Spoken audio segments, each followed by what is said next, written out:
This is the Fantasy Football Unlimited podcast with your host, Kevin Murray.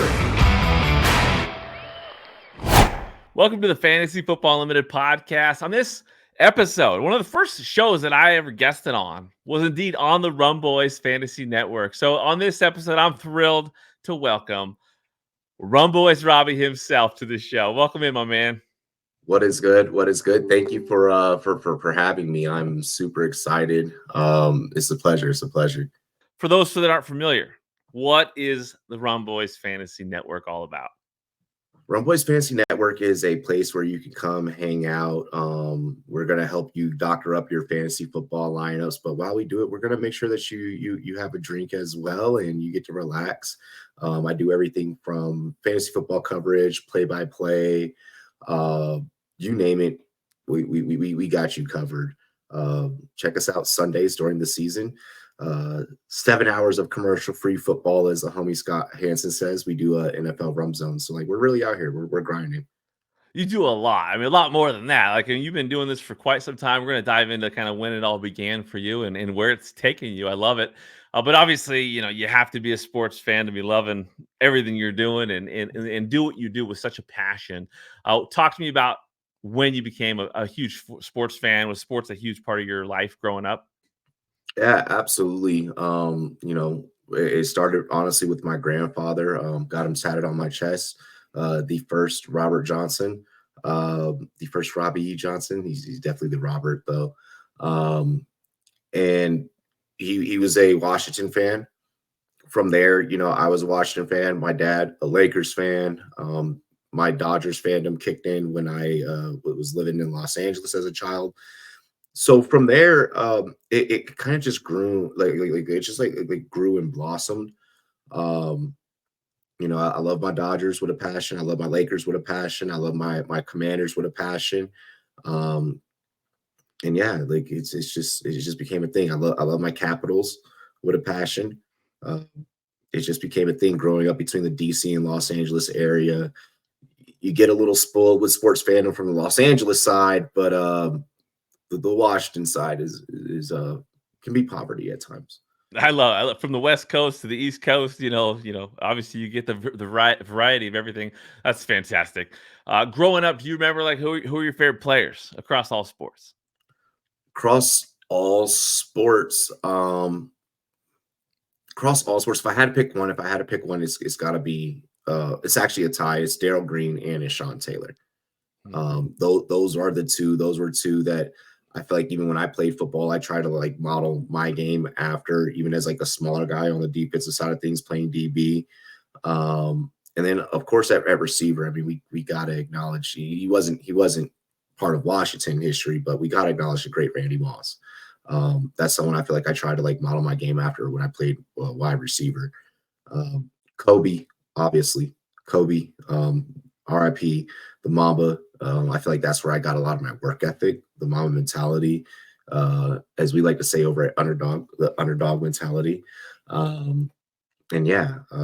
I think that those are really big role models for me. And, even as an athlete and even going into the part of being an analyst, that I feel like I modeled my game and my work ethic after. I love it. Now I love the Sean Taylor, Darrell Green duo, because I mean, you're talking about speed, you're talking about power, right? Like, could you imagine those two on oh my gosh together? Oh my gosh! Like, hey, IDP fans, please go crazy right now! Like, I just gave you like poetry. That's like the ultimate. Seriously, I mean, I'm spoiled, as a Seahawks fan with the LOB, and I get that, with Sherman and Chancellor and Earl Thomas. I mean, but Darrell Green, Sean Taylor. I mean, that's pretty fantastic. Chancellor, Virginia Tech guy. Shout out my Hokies. Shout out my Hokies. Yeah, Bam Bam, man. That guy was something special. Easily one of my favorite LOB members, just because of the way he set the tone. Like, that Super Bowl they won against Denver. I mean, he should have been the MVP. And really quick, shout out to your Seahawks. I won back in the day before for the younger audience that may be checking this out. You guys get to just play online. Back in the day, we used to be like, hey, we get off the bus, put $20 on top of the system. I'm playing you for money. And Sean Alexander, You won me a lot of Madden money. You would get off that bus, and I'd be like, I'm playing as Sean Alexander today, and I just run all over opponents. Yeah, he had a short peak, but that peak was pretty special, especially on the fantasy side and on the Madden side for sure. I had him in a Sports Illustrated Kids League back in the day. That's awesome. That's awesome. So, as a sports fan, what was the worst loss you ever experienced? So you remember, this is actually pretty recent. Remember Taylor Heineke getting us to the playoffs? We had, the whole like I'm him memes with like, Chase Young pointing at the back of the jersey and everything. That loss to Tom Brady, I think that one really hurt. I feel like that one really hurt. I think that's one that drives deep. The Dodgers are always going to let me down. I might as well just have the Dodgers be my pallbearers, just so they can let me down one last time. That's good. That's good. Yeah, Clayton Kershaw, you're not him. But in the regular season, I mean, he is. Yeah, right. Like in season, Clayton, I love you. Playoffs, Clayton, no, please.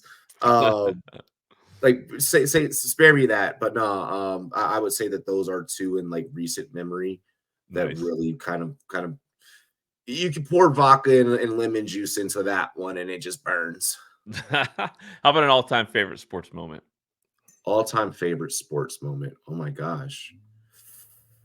I gotta give one to the Rumboyz. And I feel like that is probably a career moment. It's not one that necessarily happened in sports. 2019, getting to interview the rookie class. I think that will, because our careers aligned with the way that it was. You talk about Deebo Samuel, you talk about, Mecole Hardman, who just caught the game-winning touchdown in this recent Super Bowl. Having my career aligned with those guys, now being with Underdog as a community manager, and Steve Smith, him having his podcast in association with Underdog, in partnership with Underdog, and then him being a very integral part in my career. I think that for me, that is the greatest sports moment. Maybe that's selfish. I'm sorry to all of the fans out there of, some of the sports teams that may be similar to mine. I think that has to be it, though. No, that's good. I mean, it's a pivotal moment in your life when it comes to sports. It obviously launched quite a bit when it comes to what you've been doing over the last several years. So I think that's a great answer. So when it comes to fantasy, like when did it all begin for you? When did you discover fantasy sports? Oh my gosh. Let me take a sip of coffee. So I'm going on 33 this year in June. And it all started. You remember the old school Sports Illustrated magazines? Well, like while my dad was getting like his Sports Illustrated, subscription, I was also getting a Sports Illustrated Kids subscription. It came with a package, and they started launching fantasy leagues. This was like the era, like the entrance of the digital era, the draft online era. And like we're talking, like I had teams with like Damian Thomason, Priest Holmes, Sean Alexander, teams with like, Randy Moss, Terrell Owens, like, back when like Dante Culpepper was like a relevant fantasy quarterback to have in single QB. Like that's kind of where it all began. That was that era. And then from there, like it just kept progressing. When they started kind of implementing, hey, like you have to be 18 older or whatever, like, the case may be, I started making, like, I'm not going to front, I was the person that did make fake accounts as a teenager so I could keep playing. I was the kid that, like, my dad put in their adult fantasy leagues, because like I was just that good. That's honestly where it all started. It started at a young age. I think that a lot of the younger generation can kind of relate to that, because right now it is so in front of everyone's face right now. Back when I first started, you were a nerd if you played fantasy football. Now it is the coolest shit ever to play fantasy football. It is the coolest thing to, get involved in best ball or, like hop on like a sports app and a sports gaming app and get involved from that aspect. Having an extra investment in the game, I think has become so much more prevalent. from where we once were. Yeah, you're right. And playing fantasy back in the day, I mean, you had to work for it. You had to find those leagues. You had to find ways to play. Yeah. And you're right. Most people around you just didn't even know what it was, Well, or maybe had some impression of you, it. you But you're remember right. just jumping into like a public league, like just Yeah, jumping, like it's like I need competition now, yeah, you yeah. know, and like so you're just jumping into some random like public league on like some random server, whether like back then, it was Sports Illustrated, CBS, Yahoo, you know. Yeah. Remember filling out the USA Today? Oh my Oh, yeah. gosh. Oh my gosh. Yes, All these I memories flowing in, right? dude, I've been there. My I think my first sip of beer was at a fantasy draft. It was at one of my Of dad's. course. Why not? like, That's he's like, son, you're a man now. I'm like, I'm 14. it's a great combination of beer and fantasy sports. Like life will never be the same, right? So do you remember back in the day consuming content? Do you remember ever like discovering analysts and finding Yeah, people that you followed? yeah. I mean, obviously, shout out the great Matthew Berry. That was a starting point, but then I want to say there was like that 20 between like 2016, 2017, like there was that era where you start seeing the independent podcaster Hmm. become a thing and begin to kind of plant their flag. And then following, the fantasy footballers.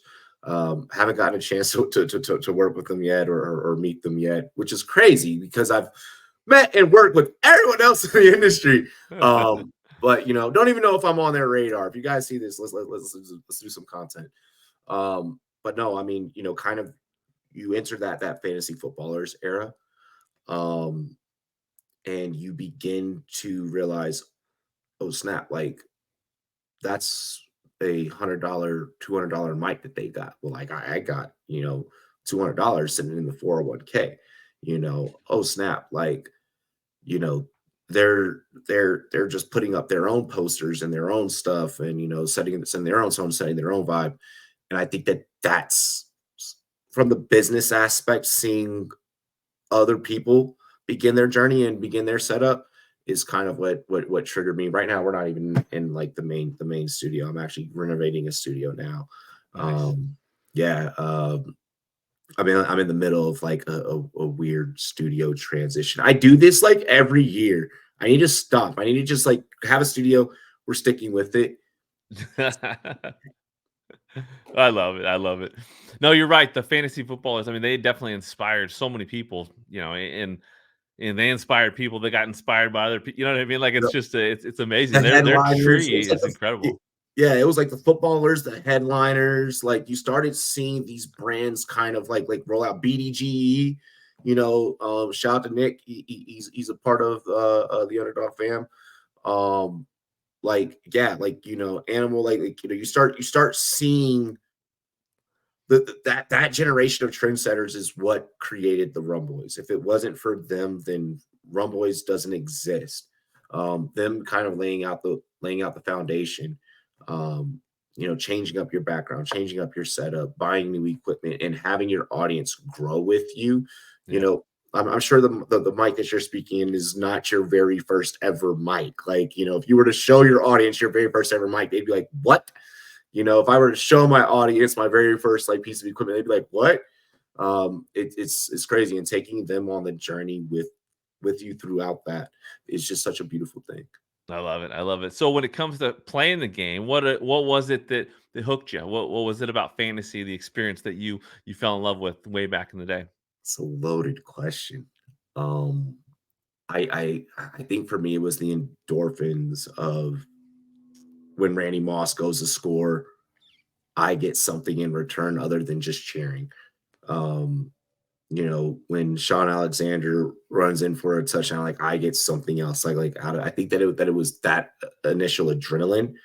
But for me, being a competitive person, growing up being an athlete, I think that it was also getting the camaraderie of getting close to my friends, but then also beating them. Yeah. I love Like, it. like fantasy's weird because it's like I love you, but we're competitors. Yeah. Like, Yeah. hey, you need me to you need me and the wife, sit back and watch a kid for a Saturday night while you and your wife go out. Like, that's cool. just know Sunday morning I'm whooping your ass. Exactly. Like, the fantasy world is a weird combination of like I'm your friend, but like, No, it's true. It's true. like, and I think that aspect, it adds something. It's a bonus in friendships, and it's a bonus in bringing people together.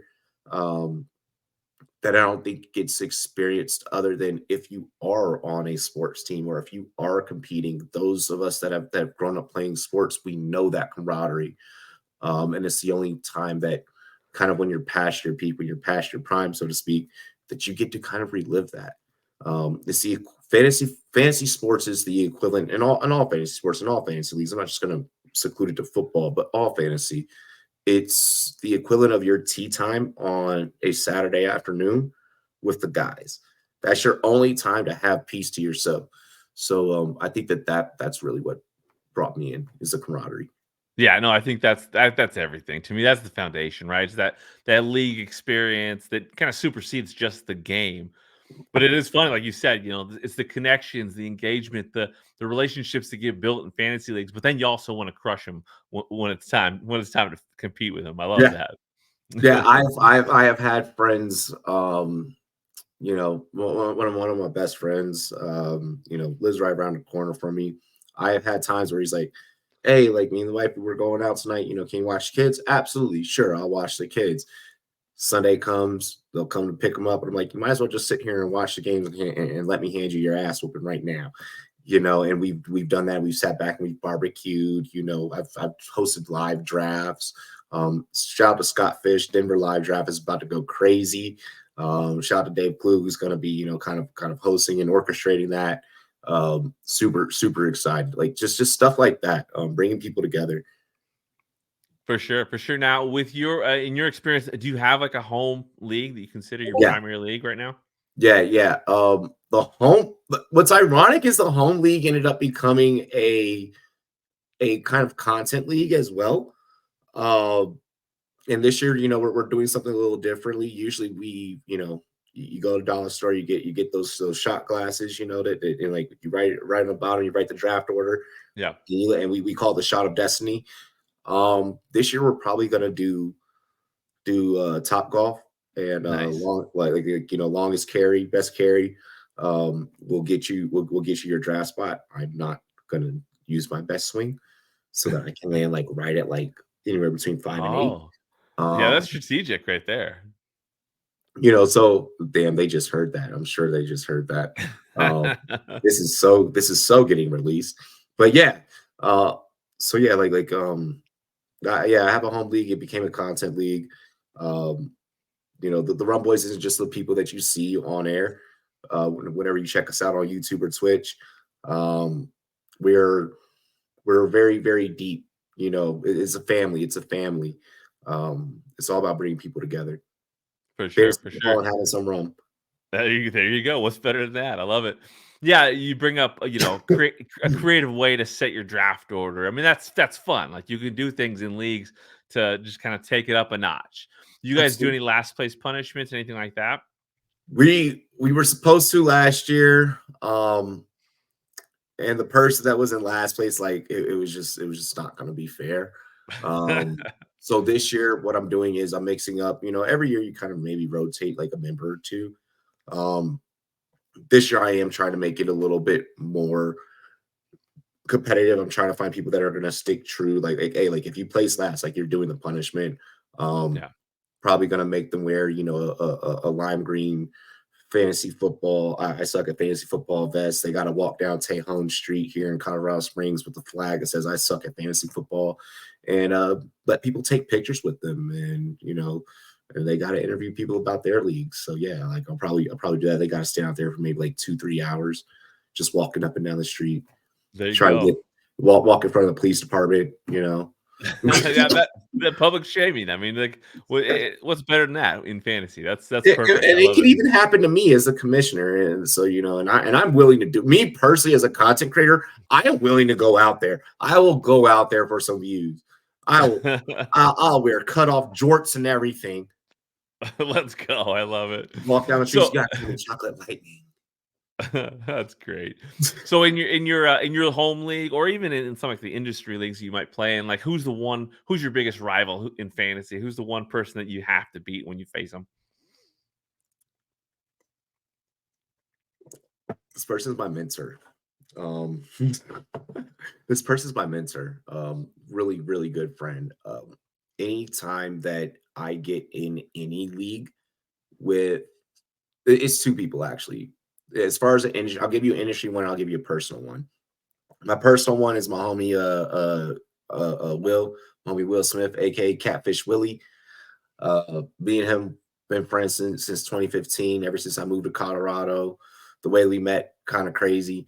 Uh, and yeah, like that's my personal one. We have personal vendettas. Even in the off season, we're talking smack to each other. My industry one is it's Marcus Grant.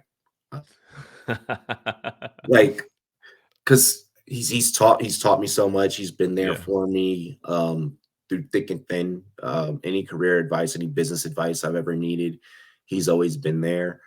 So kind of when like you develop a friendship with someone like that, almost, I call it a mentorship. Whether he sees it that, I know that he reciprocates it that way. Um, but when you develop a mentorship like that, it's the Padawan and the Jedi. So I think that is the one. I always look forward to like possibly being, matched up against him. I had to face him in pros with Joe's. He actually did the for last year's Rumboyz League. He did the like kind of like pump up call, like gave him a call personally. Like the guys were like, "Holy shit! Like that's Marcus Grant on your phone." I'm like, "Yes." To them, it's cool. So I feel like that's the one. And obviously like all the guys that I came up with, the Gator Jays, the Drop the Mic FFs, the Troy Kings, the Real Deal Fantasy. Shout out to Laquan. I see you doing big things, bro.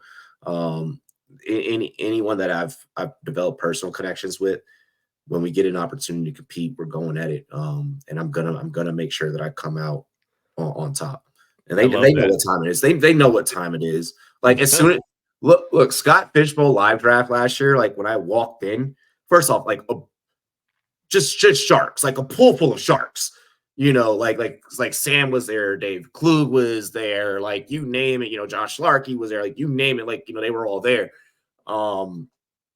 But when I walked in, I think they knew what time it is. When I walk in this year, I think that they know what time it is. Like, yeah, we're here to compete for charity, but gotta win. Last year was not my year in SFB. We're not gonna at me on Twitter about SFB last year. This year's a new year. I love it. Yeah, no, you're right. I mean, I love that you got all that respect and that that admiration and that appreciation for Marcus, but you got to beat him when you play him in Yeah, fantasy. You want to crush him. yeah. I'm that way also with Pat Fitz. Nice. Another guy who's taught me so much. Bob Lung. Whenever I get an opportunity to even be around Bob or like pick his mind or like Yeah. compete against him, it's and these are people that, like I said, these are my mentors. These are people that I learned from. Yeah. I feel like in this industry and in this business, you have to have that friendly competition because iron sharpens iron. They've made me better. I don't think that I've done the same, but they've made me better, and I appreciate everything that they've all done to me. Nice. They've done for me. So to speak. I'm sorry. Sure, sure. Yeah, no, I had the same experience at SFB. I went down to Trophy Smack last year, so I was in a league Yeah. with Laquan, with Troy, and Kendall Valenzuela, and Sam Holt, and Jorge Martin, and like it just goes on and on and on. Jorge, It was awesome. Jorge But knows his stuff. yeah, Mi hermano, hey, si se puede, yes you can. I love you, bro. You check this out later, man. I got an opportunity to go out to LA recently, week of the Grammys, and have some tacos and have a Modelo with them. Great nice. dude. Got to chop up business. He actually helped, prep me for before I had to assume the job at Underdog. He had helped prep me for that, and kind of helped get me in the door. Him, Chris Allen, Marcus, Bob Lum. So big shouts to those guys. Good people all around. So with fantasy, do you have favorite settings, formats when you play? People are not gonna the traditionalists probably aren't gonna enjoy what I'm about to say. I am a big 2 quarterback, 3 receiver, super flex, like type of guy. I just think that it makes things more competitive. I do involve kickers. I do involve, full team defense. I think that to me, it makes things more competitive. It makes things more interesting. You're relying on 2 quarterbacks to go out there and get the job for you, get the job done for you, versus just like, oh, like I don't know. I think because I've played so long, Yeah. I always have to up the ante. Yeah.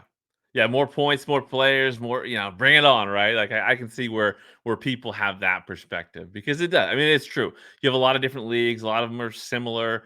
Any league that like really is unique scoring wise, it definitely naturally gains your attention.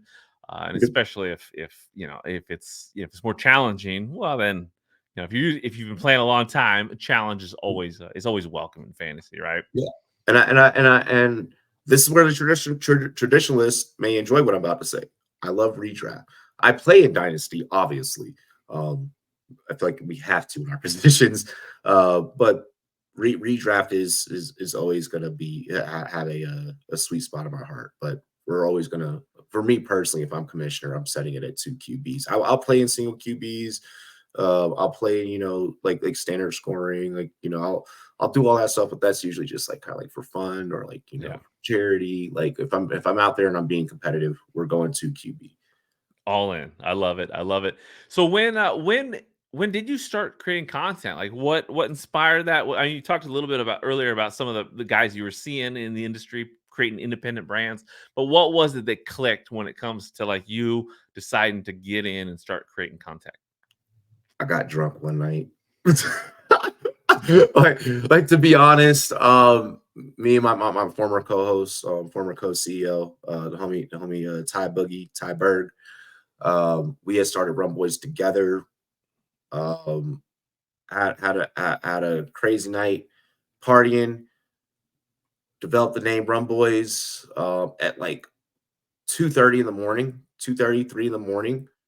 Uh, from there, it kind of became like the brainstorming process of like, okay, like we have the name, we have the idea. When are we going to start it? How are we going to launch it? And I remember I used to work at Comcast, like doing cable sales. I remember sitting at my desk October 10th, 2018. That's when I launched our Twitter page. That same day, I made our very first like video YouTube announcement that we're going to be dropping content a week later. Had a full studio set up, had a producer.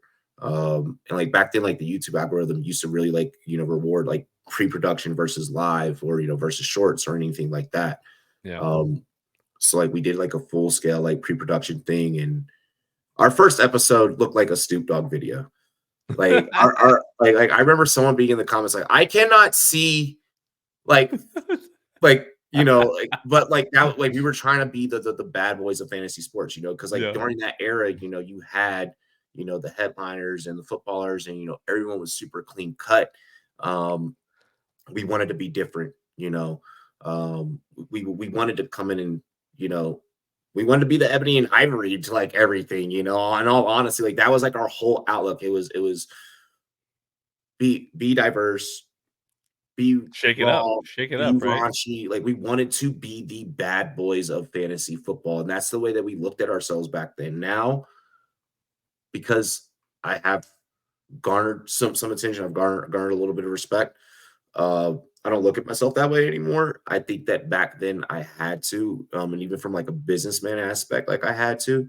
I think that my early days led to some of the opportunities and the deals and things that I was able to sign, I was able to do, so on and so forth.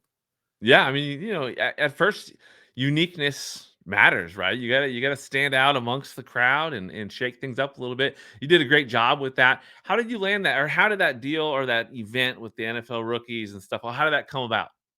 So I was once signed to a live broadcasting platform called Sportscaster. They did a competition where the winner who had the most views, had the most streams, would get flown out to Los Angeles and interview the NFL rookies. I was at times doing like I wanted it so bad, and I was so persistent. Like we said, mama mentality. I was so persistent that sometimes, like, luckily it was during like the March Madness time period. So like I would get up, start streaming, like do a March Madness pregame show, then do live play. And I would do this like from the moment of the first tip off, which sometimes like, mountain time could be like 10 a.m. So I'm already on at like 9 a.m.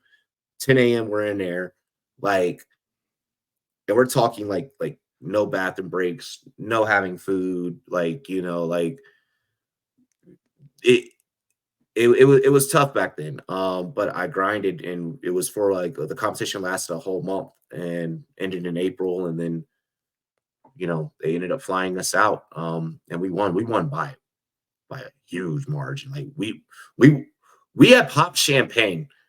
Like it was that serious. Like we had pop champagne. Like I'm sure like the videos out there somewhere, but like we had pop champagne for like all of our viewers, because like to us it was that big of a deal, and we made it. And who knew that those 40 interviews over the course of 48 hours that we filmed, you know, in a whole 4-day weekend was going to land us to where we are now, land me where I'm at now.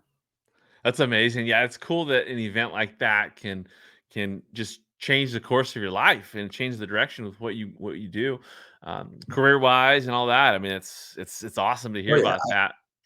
yeah. I got to see the players, get their jersey reveal. I got to see I got to have dinner with players. I got to party with the players. I had a Kevin Hart moment where he's like, "My bank account, your bank account. Don't party with Debo. Don't party with Debo. Don't don't You don't know, don't, don't go to a club with Debo. Don't do that. not good, huh? Not good. Worst hangover of my life. I I'm love on that. the plane like, just like, but That's yeah, cool. I mean, experiences like that. I mean, yeah. They got to see you'll their have that Madden forever. ratings. Yeah, I got to see them like Yeah. see their Madden ratings. Like it was great. It was great. Yeah, that's awesome. So obviously since then you've been cranking out so much content. What's been the biggest challenge for you over the years? I think the biggest challenge for me was like you kind of reach a point where it's very easy to settle into a groove, and it's very easy to oh, like I made it, so it makes it easy to kind of get complacent. And you have to remind yourself, like, what I love is that in this industry you're always going to have new content creators. There's always a new generation. um and I think looking at some of the the younger men and women in the industry helps push me a little bit more, and helps keep me going. It is easy to be like, oh, like I'm now having these meetings with these people. I'm now in these rooms. I don't have to work as hard, but like, no, that now means that I have to actually work harder. So keeping yourself reminded about that and not losing the passion for why you do what you do. Um, if you don't have a love for sports, if you don't have a love for that foundational piece to start off, it's going to make things very difficult if you're trying to make this a career. That has to be your foundation. Are those some of the best lessons you learned? You got anything else when it comes to just things that you learned during your journey? Be original, be bold. Don't care. Don't care what like what other people think, or like learn how to block out the noise. Um and like I said, like be original, be yourself. I think that's the best thing that you can do. Um Find ways so that your audience grows with you. You know, whether you gotta switch up, like I do, like every year, like I switch up studios and I switch up, backgrounds. Like all this art's probably gonna come down. I'm getting new art during this off season. I'm remodeling, I'm redoing like the ceiling, I'm about to repaint all of this. Like, it's find ways that that you keep them engaged. Give them a reason to tune in. That's great. Um, Great advice. yeah, build connections. Build connections. Sometimes having 5 consistent viewers is better than having 40,000 random viewers. Sometimes having those 12 consistent viewers is more, even from a business standpoint, is more profitable than having 100 people that are watching but aren't, like donating to the content, or aren't, like investing, or like, things of that nature. Their time watching you is their investment. Focus on them. That's huge. Yeah, I mean, I think that brand loyalty, that building that community, and interacting with that community, focusing on that community is a huge thing that can differentiate, your path. I know I talked to Ray Garvin just recently, and he was heavy on that, on just his community and building that community, and having that grow from the inside out, as Yeah. opposed to just clicks and followers. You know what I mean?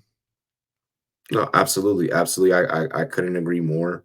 Um, and if you're nervous, like if you haven't, gotten your first, webcam or microphone or laptop, just do it. Just do it. Like I'm not saying that you have to take the path that I took, but like I said, October 10th, I was like, I need to get out of the corporate world. Like, I need to change a pace. I need to at least take a gamble on myself and do what I love. Um, I use money from commission checks and bonuses and so on and so forth. Um, and I just invest in myself. Don't be scared. Don't be scared. Don't be scared. Where does that passion and dedication and grind come from? I know you said you threw out Kobe as Yeah. as an inspiration to you, but obviously it's way back when. Like, where did Oh you, yeah. like, in life, like what instilled that passion to just I'll be completely transparent, because I'm sure there's going to be someone that this is going to relate to. The great Tupac always said, like, if I can be the one that sparks the human brain to create change, then I've done my job. Um, I grew up poor. I grew up not having much.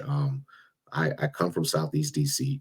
I grew up like in the projects. So I think coming from an environment to where you don't have a choice but to gamble on yourself makes it to where your back is always against the wall. You're always every day is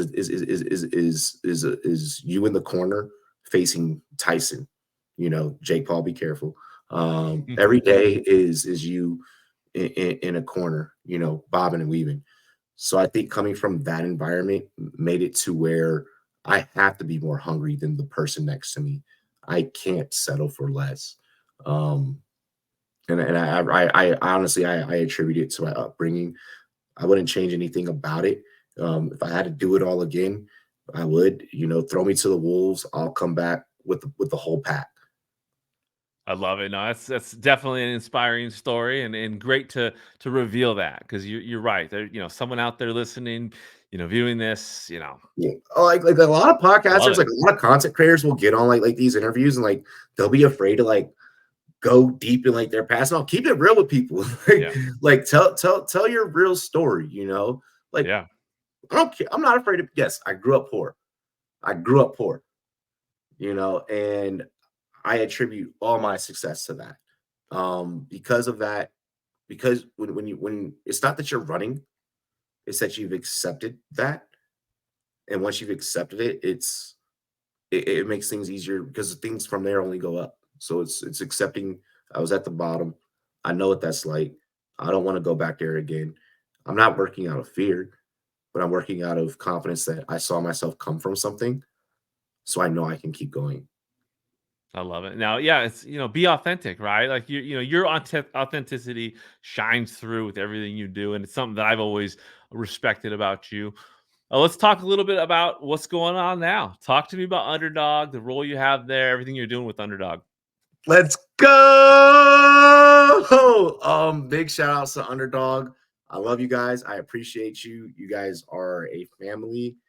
Uh Greatest job I've ever had. I am one of the community managers. So sometimes you may see me on Twitter. Sometimes my main project right now is the Discord. Join our Discord channel. Join the Underdog Discord channel. um, but yeah, I can't reveal everything, but like so far we've been doing a couple of giveaways, giving away swag. I have some bigger giveaways and such in my bag, up my sleeve. Up. In the words of Jay-Z, I'm a businessman, not a business. Damn. Or like he said I'm a business. He said I'm a businessman, not a businessman. Uh, something to that effect. Like I can't reveal everything. Um, but yeah, like I can't put it into words. Was full time in the industry, had to go back to corporate America, and now I'm back full time in the industry in a bigger, better capacity. Uh, we're gonna make things fun. We're gonna make things fun. If you're already enjoying playing on Underdog, I promise you, I'm gonna make it 10 times better. Um, and it's also just providing that authenticity. Basically, my job as the community manager is to be real with you guys and be authentic and basically be your friend. Um, so yeah, like interact with Underdog. I'm looking, I'm watching. I'm not trying to like put like the whole like Big Brother's watching, but like I'm watching. Um, and yeah, shout out to Caitlin Clark and Angel Reese for every 3-pointer that was scored last night and every rebound. For every 3-pointer that Caitlin scored and every rebound that Angel got, we gave away an Underdog shirt. Um, and I let the winners pick their shirts. We gave away 29 shirts, and we have bigger and better things coming. Pay attention to my Twitter at Rumboyz Robbie. There you go. Exciting things ahead. What are your long-term goals in this space? I'm not trying to like sound like a company man, like, you know, so to speak. Like I do want to, I want to climb the ladder within my current company within Underdog. I eventually want to sign one of my shows, probably Rum Zone. I want to sign one of my shows, hopefully to them. You know, in the long term, that's a personal goal. Uh, I want to land on NFL Network. Um, you know, even if it's just like an appearance, you know, let me fly out, let me sit in the studio with you guys, let me chop it up. Um, those are kind of long-term goals, but like I know I talked about complacency earlier and not settling, but like I'm so happy with where I'm at. Um, that I'm gonna say they have my loyalty. They have my loyalty. They treated me the best out of any job that I've ever had. That's in the industry and, you know, outside. Um, and I know that I'm an integral part of what we're building there. And they've definitely made me feel that way. So right now I'm just focused on being a company man and simultaneously growing Rumboyz. I want to turn this plaque right here into a YouTube silver play button. So, you know, we working, we grinding. Right on. Right on. And you're right. Underdog's fantastic. They're so great within the fantasy community. So speaking of the community, you mentioned a little bit about it before. The expo, right? Fantasy Football Expo. You know, we got that ahead of us this summer in August. What was your experience like heading to the expo the first time? First time, amazing. Literally, I pulled up. People were sitting in the hotel lobby of the DoubleTree having beers, and like when like the double doors open, I hear, "Is that Rumboyz Robbie?" And like 4 people run up, and I'm like, I don't know anyone. like I'm like okay, we interacted on Twitter, like gave me hugs and stuff. The reception was great. Bob's amazing. I got to have beers here in Colorado Springs with Bob before the expo. I'm excited to be back out there. I'm gonna try and I'll be out there in a work capacity, but I'm also gonna try and find some time to, you know, maybe get away from work a little bit. Yeah, if you haven't been to an expo, you need to go to an expo. Like you need to do it. Um, the trip, depending on obviously where you're flying from, but like it's actually compared to like most vacations and stuff, like it's actually pretty affordable. Bob makes it super affordable to get a ticket. If you're already in the Ohio area, stop by, come say what's up. But yeah, like it's an experience of a lifetime. The community getting together, seeing each other face to face, meeting people. I hosted the very first ever draft night out that was placed in Canton. Yeah. Amazing experience. Yeah, that was a lot of fun. That was a Yeah, lot of fun. I remember you emceeing that. That was great. dude. Yeah. But no, I mean, if you haven't been, you gotta go. You gotta go. And Bob, keep doing your thing, brother. Keep doing your thing. And I'm so excited to support in any capacity possible. How much has the community, the fantasy sports community, meant to you over the years? Everything, because I wouldn't be where I'm at now without the community, without and this goes from people that view my show or check out my tweets or check out my content. This goes for the supporters, but this also goes for the haters.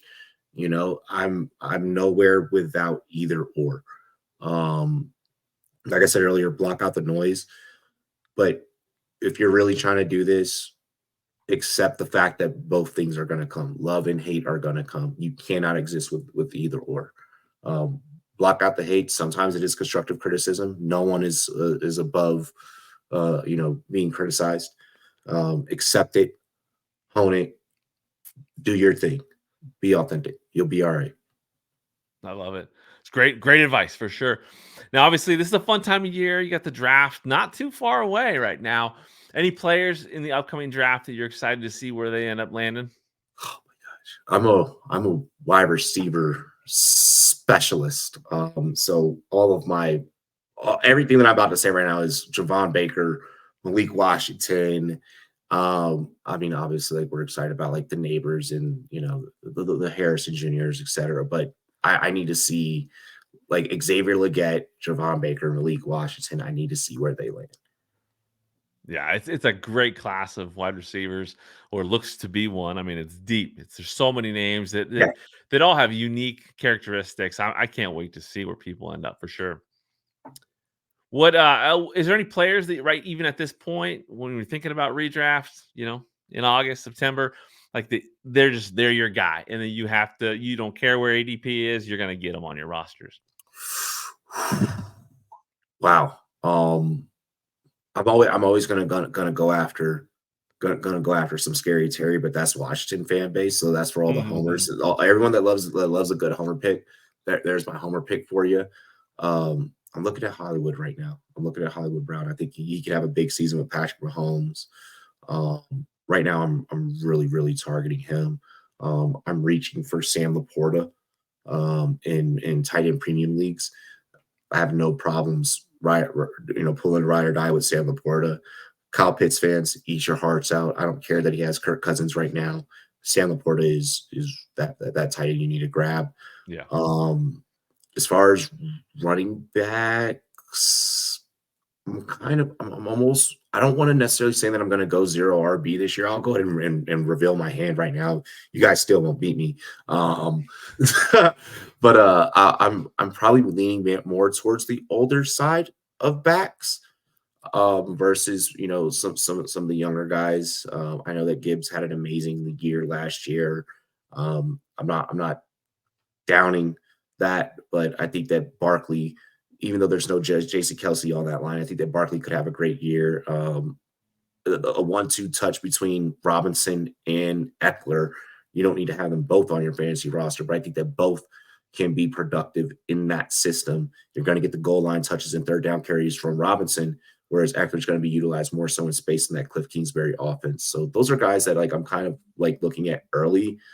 Obviously, that is subject to change, and it will change. Of course. Now, who do you want to land in Washington when it comes to quarterbacks in this class with that top pick? I've been beating the Jaden Daniels drum, but I think that I may have to accept that I have to fade that. I know there's a smokescreen about McCarthy possibly going there. I want it to be Daniels, but I've been tuning into a couple of my colleagues throughout the industry. And they've made some great cases to where maybe I need to adjust my thinking. But right now I'm wanting Daniels. Okay. So adjusting your thinking is, you're thinking that it is McCarthy, or are you still thinking Drake May is a possibility? I'm thinking that is more so Drake May. Okay. I think that the McCarthy moving up into the top 3 is just, we're all bored speak, and we need to make headlines. If we're not making headlines, then we're not making money in our business. But that aside, I think that the top 3 that we've all been saying is going to hold true. I mean, but it's the NFL draft, and anything can happen. Anything can happen, but it's exciting. One thing, Washington has weapons. You're going to get somebody young. You're going to probably embrace them. See what happens. That's the best part of a young football team in this time of year is what can happen in the future. No one knows, but it's exciting. I love that. Let's Absolutely. dive into some rapid fire questions. I'll just throw out a question. You let me know what comes to mind. What do you love most about fantasy draft season? Camaraderie. How about what do you love most about what you're doing in the industry right now? Family. There you go. Can you name one person that you'd love to watch a football game with, just to kind of hear their perspective on things? Oh wow. I'm gonna leave someone out. I wanna watch a Bears versus Commanders game with Adam Rank in person. Oh, that'd be good. I like that answer. I think that would be great content. Oh, for sure, for sure. What are your favorite hobbies and activities outside of sports? Blackjack, playing pool, and I'm about to take up golf. There you go. Watch out on the links. I love it. What's the last TV show that you binged? X-Men 97. Okay. How about an all-time favorite TV show? Martin Lawrence, the Martin Show. There you go. I love that. No, that's a good one right there. How about an all-time favorite movie? Bad Boys 2. Okay. All-time favorite sports movie? The Longest Yard, Adam Sandler's version. Okay. I love it. What are you most grateful for at this time? My career. My career and my followers, my supporters. Like I said, I'm nothing without them. So I'm actually grateful for my followers the most because they got me my career. Yeah, that's your community. I love that. Can you name a few people that just had a massive impact on you along the way? Bob Long, Marcus Grant. Like I said, iron sharpens iron. So like Troy, LQ, yourself, so many. You guys have been there since the beginning. I think you've actually been following me since like what, 2018? Like when I first played. Yeah, like you, I think you actually like you were the first one to like jumped in and like kind of like wrap your arms around me. And I'll never forget that follow. Yeah, like I can't just name one or like name. There's so many, but you named some huge pieces to your journey, and all those guys have been. They're the common thread. They're all good people that love helping people and are great to connect with. So before we wrap things up, is any more advice for people that looking to get more involved in creating content in this space? If you need advice, my DMs are open. If you need anything that like I haven't, maybe I've already said, but more importantly, like just be yourself and don't hold back. Don't have fear. Don't have fear. Like the comments don't matter. None of that. The noise doesn't matter. Just be yourself, be authentic. I promise you it's going to work. Don't expect an overnight journey. Do not expect it. Like your first clip is not going to get 1 million views. Like, I'm just going to be the first one to tell you that now. Like, it may, like you're that very 0.1%, but embrace the journey. It has its ups, it has its downs. You're going to, go through struggles, whether it's family, relationships or whatever. Tough through it. I promise it makes it all better. It makes it all better. Yeah. Be authentic, do it. And obviously love what you're doing, right? If you don't love it, it's probably not going to work out for you, right? Absolutely. Is there anything that we didn't get to cover that you want to share before we close things out? Find me at the expo. I'll buy you a beer. There you go. And also find him at SFB Live in Denver. How about that? Yeah, absolutely. I will buy you a beer if you are at SFB Live in Denver. And yeah, download Underdog. There you go. Download Underdog. Tell the listeners and viewers where to find you.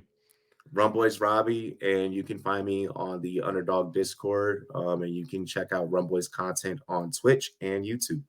There we go. Thank you so much for joining me, Robbie. It was an absolute pleasure to have you on here, my friend. And I cannot wait to see you in Canton, Ohio, 2024. Absolutely. Thank you for having me, Kevin. Thank you for listening to the Fantasy Football Unlimited podcast. Until next time, be sure to follow and subscribe to all of FFU's social media accounts for daily content.